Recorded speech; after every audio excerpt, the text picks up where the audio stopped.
Le mec se couche par terre et fait le mort pour survivre, parce qu'il a senti le danger arriver. La seconde d'après, la créature invisible désactive son camouflage, et commence à scanner les alentours en vision thermique. Le mec retient son souffle et bouge plus d'un poil. Par chance, le monstre capte aucune chaleur. Le mec s'en sort de justesse. Sauf qu'au moment de partir, le monstre lui marche dessus par accident. Et le mec s'en sort pas cette fois. En voyant ça, Naru sait plus quoi faire. Mais le chien débarque en courant. Le monstre braque direct son arme sur le chien. Au moment où il va tirer, le frère de Naru surgit pile à temps, et fait sauter le casque du monstre. Le monstre se met à tirer dans tous les sens. Mais aucun tir touche le mec.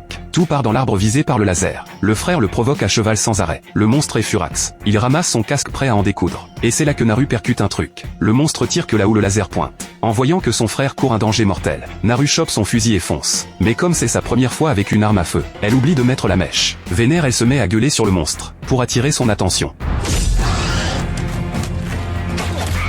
Mais ça lui fait rien du tout. Naru charge la poudre en vitesse, pendant que son frère attaque comme un dingue. Sauf que le monstre active son camouflage. Les deux cherchent partout en panique. Le frère sent que ça craint.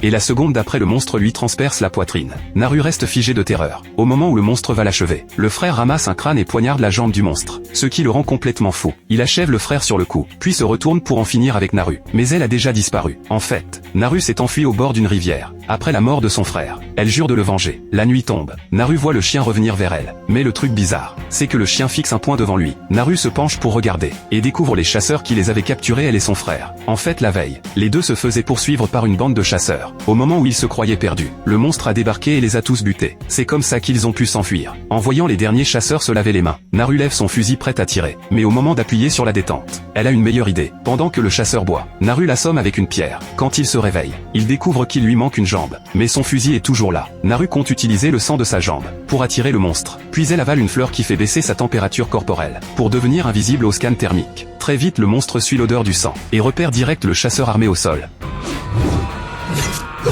Mais il sait pas que Naru est juste derrière lui. Elle tire sans hésiter. Ça le tue pas, mais ça lui arrache le masque. Pendant qu'il souffre, Naru fonce dans la forêt et prépare des pièges anti-monstres. Elle pose la jambe coupée dans le marécage. Le monstre suit l'odeur du sang, pendant qu'il scannait les alentours en thermique. Naru lui saute sur les épaules et le taillarde. Mais il la balance d'un geste, et sort son arme pour l'achever. Au dernier moment, le chien débarque. Le monstre lâche sa lance pour s'en occuper, et Naru en profite pour se barrer.